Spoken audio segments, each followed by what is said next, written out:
ودلوقتي يا صديقي عايزك ترجع معايا كده بالذاكرة شوية حلوين لما قلتلك ان البرمجة ما هي الا تطبيق لمجموعة من الانستراكشنز بشكل منطقي.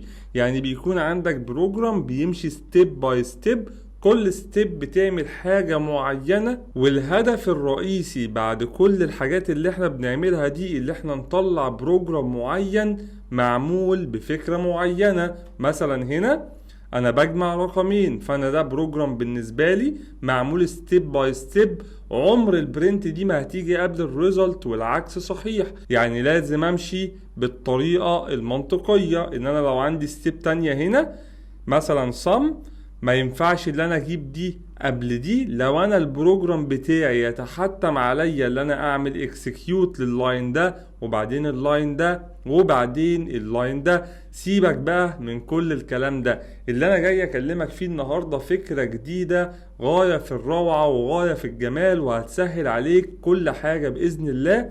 بلس كمان ان هي حاجة مستخدمة بكثرة، وهتفضل تستخدمها وانت شغال حتى مع الفريم ووركس. مع مثلا جيت باك كومبوز هتستخدم الموضوع ده كتير جدا. فاكر برضه لو رجعت بالذاكرة شوية لما قلت لحضرتك ان دي ما هي الا الانتري بوينت الخاصة بالبروجرام بتاعنا. يعني من غير دي هندسة انا مش هقدر ارن، ما عنديش انتري بوينت. اول ما بتكتب الانتري بوينت هنا بيبدأ يقول لك فانكشن مين، بيفتح قوسين وبيبدأ يعمل لك كيرلي براكتس.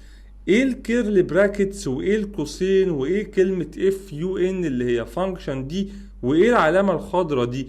هو انا لو جيت سميت دي صم كده مش هتلاقي العلامة الخضراء ولا هتعرف تعمل رن، لان مطالب مننا ان الفانكشن الانتري بوينت تكون اسمها مين. طبعا تقدر تغيرها من الكونفيجريشن وتسميها اللي انت عايزه، ولكن هي متعارف عليها على مستوى كل لغات البرمجة او معظمها ان انت عندك فانكشن مين، الفانكشن الرئيسية اللي بتقوم التطبيق بتاعك. طيب ايه فانكشن دي؟ فانكشن دي يا صديقي هي بلوك اوف كود. يعني انا لما بقول له فانكشن مين انا كده بقول له ان انا هبدأ اكتب بلوك اوف كود جوه المين دي. طب ايه العلامة دي والعلامة دي اللي هي الكيرلي براكتس؟ فاكر لما قلت لك if true وبنفتح كيرلي براكتس كده؟ انا بفتح كيرلي براكتس ليه؟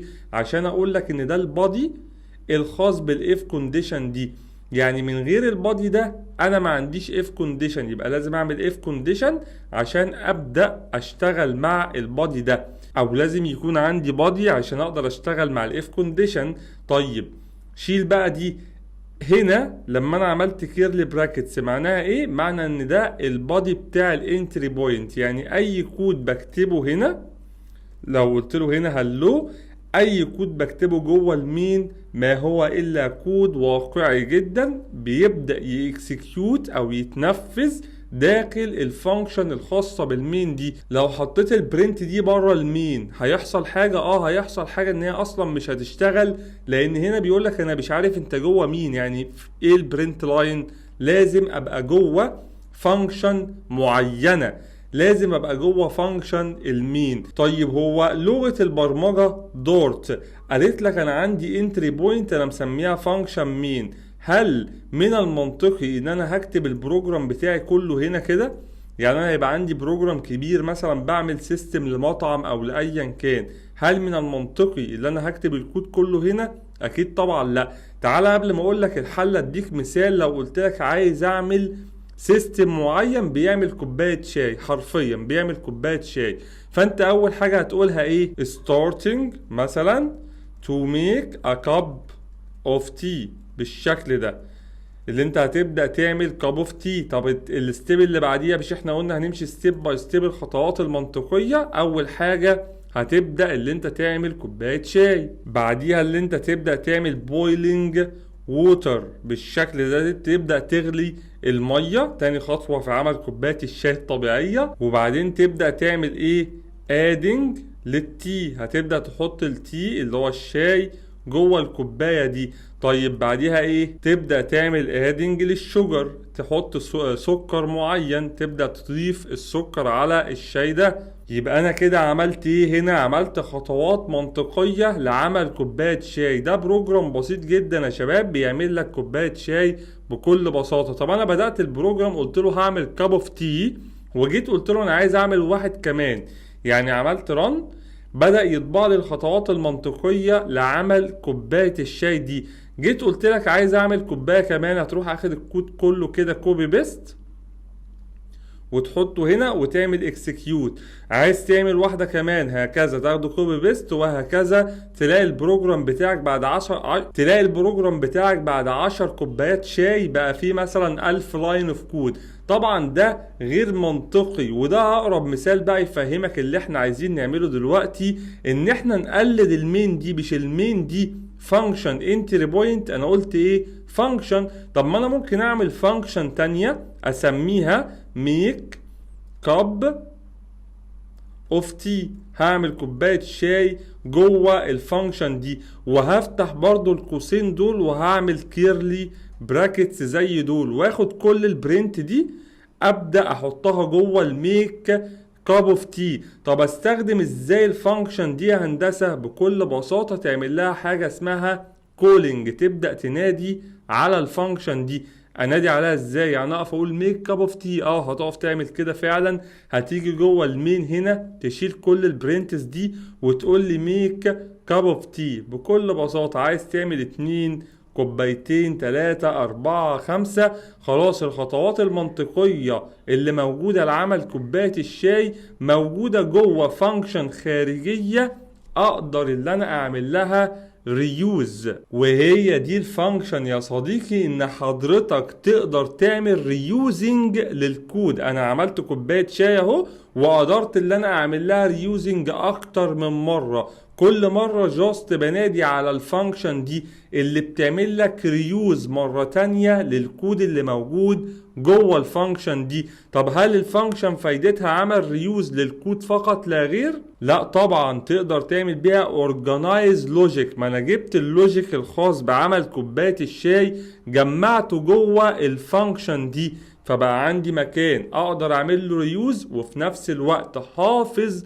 فيه او شايل فيه جوه البادي الخاصة بالفانكشن دي مجموعة من اللوجيك. فعملت كده ايه؟ اورجانايز لللوجيك ده جوه فانكشن معينة. يبقى كده عندي مستين. طيب المستين دول بس؟ لا طبعا، انت عملت حاجة اسمها improve readability، ان الكود ده فعليا بقى قابل للقراءة.